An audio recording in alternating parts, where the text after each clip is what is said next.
सोचा है? क्या आपको लगा है कि यार मैं तो यार अपनी लाइफ में कुछ ज्यादा ग्रेट अचीव ही नहीं कर सकता हूँ, मैं यार अपनी लाइफ में कहाँ बड़ा आदमी बन सकता हूँ? अगर हाँ, तो ये कहानी ना केवल डॉक्टर एपीजे अब्दुल कलाम की है, ये कहानी तुम्हारी है। हाँ दोस्तों, डॉक्टर एपीजे अब्दुल कलाम सीमित संसाधनों के साथ भी, परिवार में बहुत बड़ा परिवार, ना ज्यादा फाइनेंशियल सपोर्ट, फिर भी डॉक्टर एपीजे अब्दुल कलाम हमारे देश की महान हस्तियों में से एक है। वह हमारे देश के राष्ट्रपति बन गए और हम आज भी ऐसा ही सोच रहे हैं। देखते हैं क्या हुआ इस कहानी में। इस कहानी को अपनी लाइफ से रिलेट करो। तो चलो शुरू करते हैं इसका।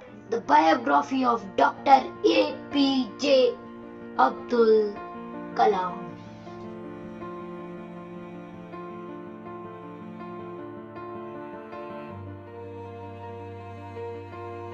दोस्तों, इतिहास में कुछ ऐसे नाम होते हैं जो ना केवल किताबों में रहते हैं परंतु दिल में भी जिंदा रहते हैं। उनमें से एक ही नाम डॉक्टर एपीजे अब्दुल कलाम।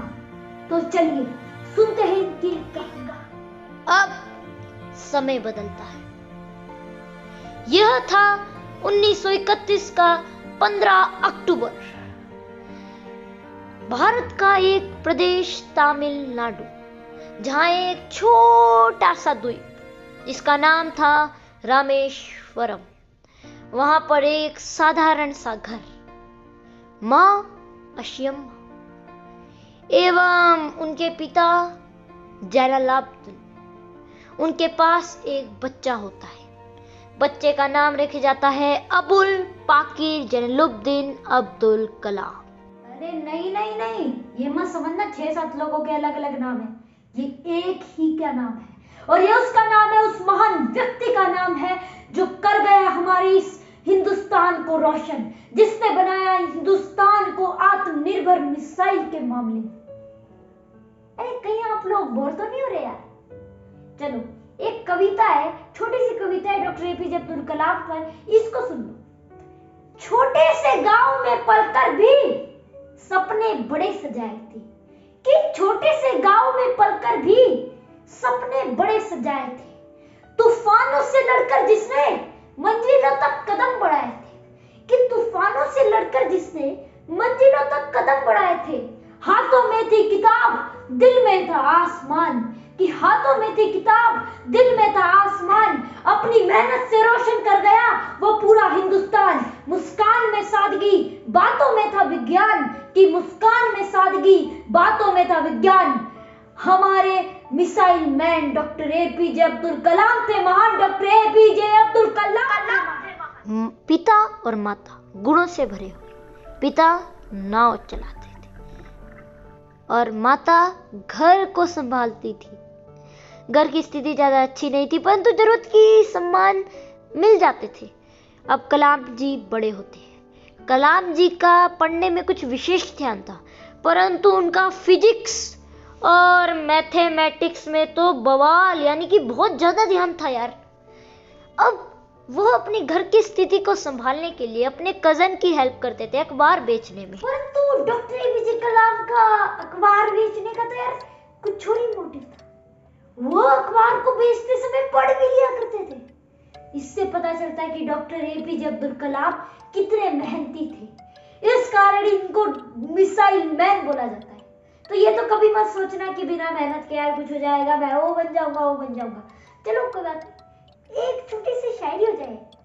हो जाता है, क्या बंदे हो यार तुम। चलो एक छोटी सी शायरी हो जाती है। जेब में सिक्के कम थे, कि जेब में सिक्के कम थे पर आंखों में सपने बेहिसाब थे, पर आंखों में सपने बेहिसाब थे। हालत खराब थी, कि हालत खराब थी पर इरादे बेमिसाल थे। एक बार स्कूल की बात है।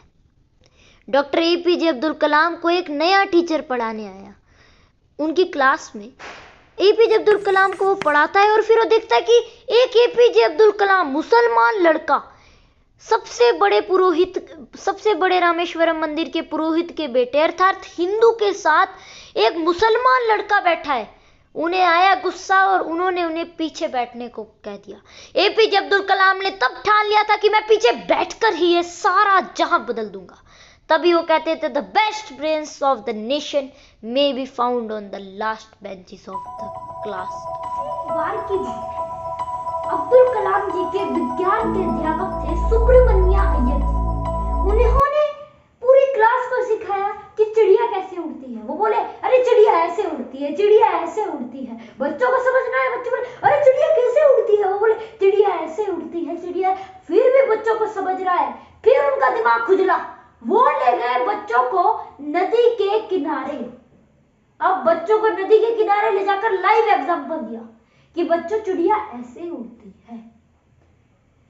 डॉक्टर एपीजे अब्दुल कलाम वहां इतने ध्यान से सोचा, इतने ध्यान से सीखा और सोचा, अगर ये चिड़िया उड़ सकती है तो इसे एक हवाई जहाज भी बनाया सकती है। और तभी से डॉक्टर एपीजे अब्दुल कलाम बन गए थे गोल ओरिएंटेड। उन्होंने अपना एक गोल चुन लिया था। उन्होंने सोचा कि मैं बनूंगा पायलट। उसके लिए चाहे मुझे जितनी भी मेहनत करनी पड़ी, मैं करके दिखाऊंगा, मैं पायलट ही बनूंगा। अब देखते हैं आगे क्या होता है। अब बनना था पायलट तो उन्हें कहीं ना कहीं पढ़ने तो जाना था ही। इसलिए वो MIT Madras institute of technology में वो एरोस्कोप इंजीनियरिंग करने गए। वहां उन्होंने मेहनत की और अब एग्जाम आ गया। एग्जाम दिया और एग्जाम निकल गया। अब आना था उनका इंटरव्यू के लिए जाना था देहरादून। जी हाँ, जेब में पैसे बिल्कुल भी नहीं थे, बिल्कुल पैसे नहीं थे। अब बहन ने अपने गहने बेच दिए कि मेरा भाई पैसे कमाएगा, गहने तो क्या ही है। वो वहां गए, वहां टोटल 25 थे और सिर्फ 8 सिलेक्ट होने थे।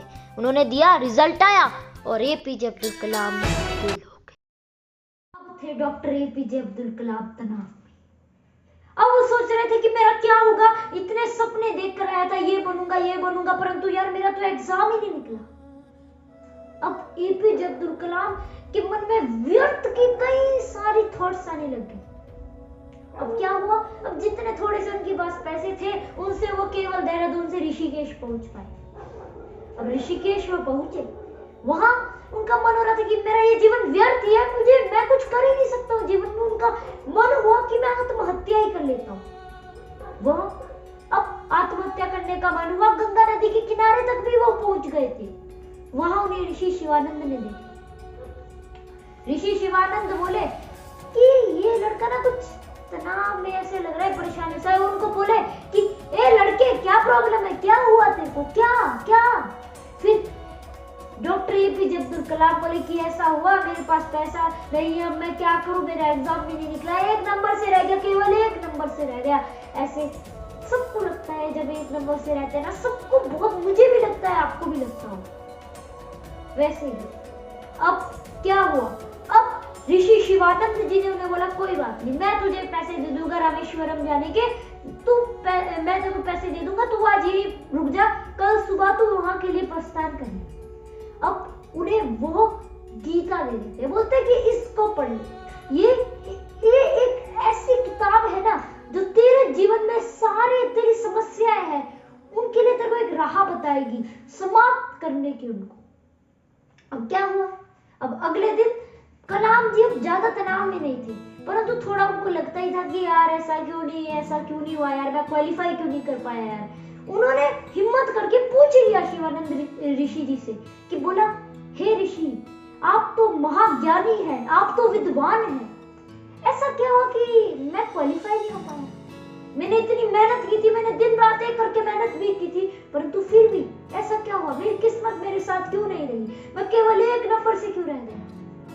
अब जो ऋषि शिवानंद जी ने शब्द कहा है ना, उन्हें नोट करके रख देना, वो शब्द बहुत महत्वपूर्ण है। वो शब्द आपको जब भी अपनी लाइफ में कभी भी फेलियर लगेगा, तब वो शब्द आपके लिए बहुत ही महत्वपूर्ण है। ऋषि शिवानंद जी कहते हैं कि तू इसके लिए क्वालिफाई, तू इसमें असफल इसलिए रहा क्योंकि तू इस काम के लिए तुझे भगवान ने नहीं बनाया। तुझे भगवान ने इससे भी बड़े काम के लिए बनाया, इससे भी बड़े काम के लिए बनाया। अब आ गए एपीजे अब्दुल कलाम फुल एनर्जेटिक मूड में। अब सोचा मैं कुछ छोड़ भी कर सकता हूं। तो देखते अब क्या करते हैं कलाम। अब वो घर पहुंचे। एक और एग्जाम की अपॉर्चुनिटी थी, वो था DRDO में साइंटिस्ट पद। वहां उनके जाना था दिल्ली। एग्जाम उन्होंने दिया और उनका एग्जाम निकल गया। अब हुआ उनका वैज्ञानिक जीवन शुरू। जी हाँ,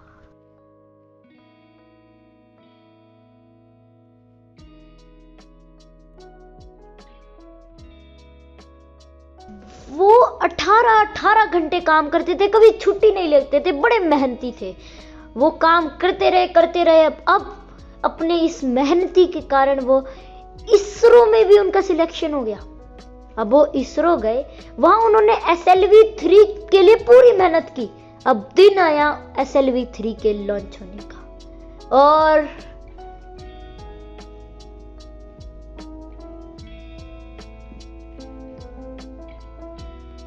जब इसे लॉन्च किया जाता है, परंतु तब यह फेल हो जाती है। अब थे सब तनाव में कि क्या होगा, क्या बोलेंगे लोग, कितने पैसे कहां डुबा दिए तुमने। मीडिया के भी कई सवाल थे। अब प्रेस कॉन्फ्रेंस आनी थी। अब सतीश धवन जी जो इसरो के चेयरमैन थे, वो कलाम को कहते हैं कि आजा, हमारी प्रेस कॉन्फ्रेंस है। सब वेट कर रहे थे, सबको लगा कि कलाम बोलेंगे, सब कलाम बोलेंगे, परंतु फिर सतीश धवन जी ने माइक ले लिया और कहा कि ये सारा मेरी जिम्मेदारी थी, मैं फेल हुआ। और उन्होंने कहा this team is so powerful. और अब फिर से ये टीम कहीं ना कहीं से पैसे जुटाकर फिर से मेहनत करने लगी। फिर से इन्होंने अब एक और सैटेलाइट लॉन्च करने की सोची और उसका नाम रखा गया रोहिणी। सैटेलाइट लॉन्च हुई और इस बार ये सैटेलाइट रही सफल। सब खुशी। अब फिर से प्रेस कॉन्फ्रेंस होनी थी, अब फिर से मीडिया इंतजार कर रही थी। अब सब सोच रहे थे फिर से सतीश धवन जी बोलेंगे, फिर से चेयरमैन बोलेंगे, परंतु अब माइक कलाम जी को थमा। इसलिए ही कलाम जी इससे ये कहते थे कि सतीश जी रियल लीडर थे, हमें अगर लीडर बनना है तो उनके जैसा ही बनना चाहिए। अब कलाम जी अभी भी नहीं थे। अब उन्होंने अग्नि, पृथ्वी, त्रिशूल एवं इसके बाद नाग जैसी कई मिसाइलें बनाई और उन्हें भारत द्वारा नाम दिया गया missile man. Doctor APJ Abdul Kalam, उन्होंने भारत को मिसाइल के मामले में बनाया आत्मनिर्भर। अब उन्हें 1981 में मिला पद्म भूषण, जो कि मिला उन्हें SLV-3 के लिए और अपने वैज्ञानिक नेतृत्व के लिए। 1990 में मिला पद्म विभूषण, जो कि उन्हें मिला भारत को डिफेंस में आगे बढ़ाने के लिए।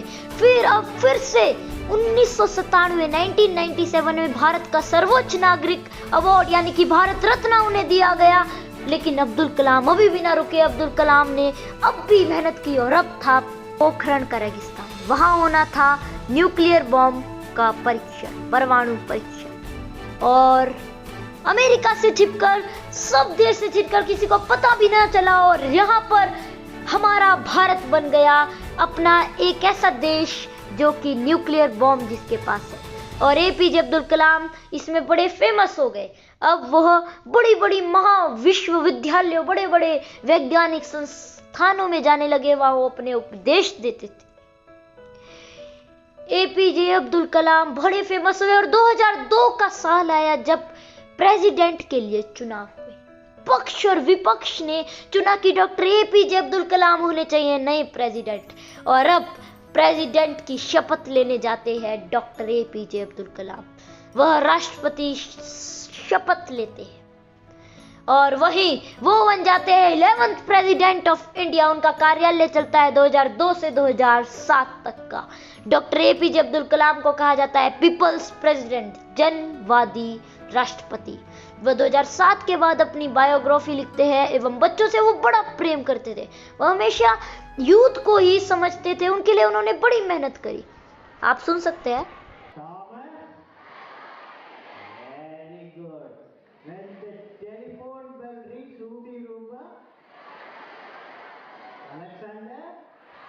परंतु फिर एक दिन ऐसा आया जब हमारे देश का प्रेरणा स्रोत, हमारे देश का महान वैज्ञानिक, हमारे देश का राष्ट्रपति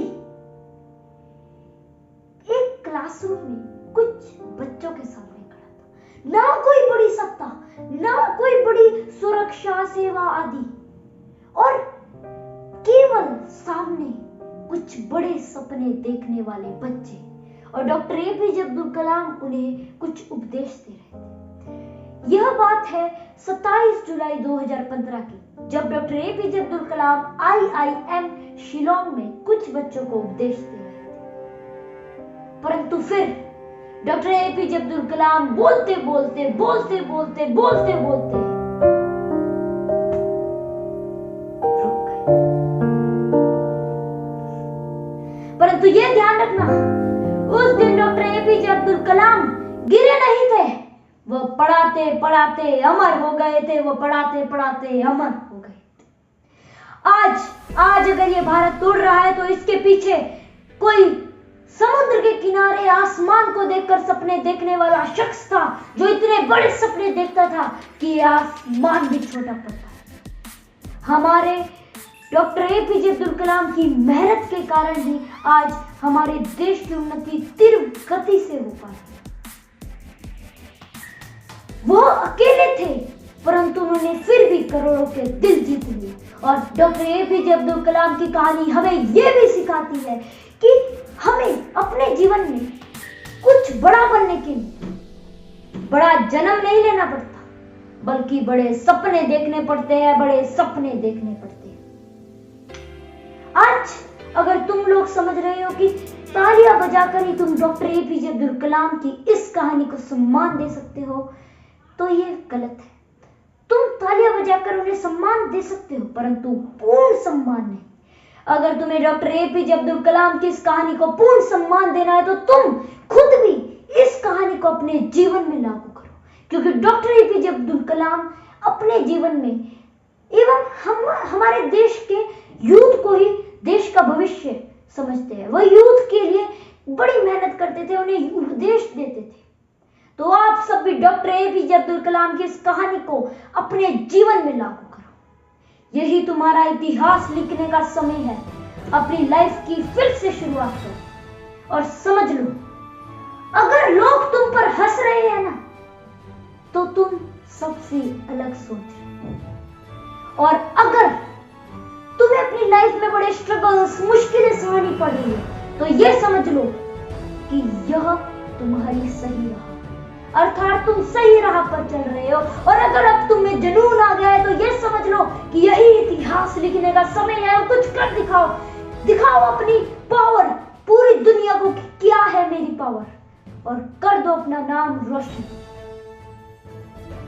और यह समझना कि अगली कहानी, अगली महान कहानी किसी किताब में नहीं, बल्कि आप सब में से ही किसी के आंख में होगी, किसी के आंख में होगी।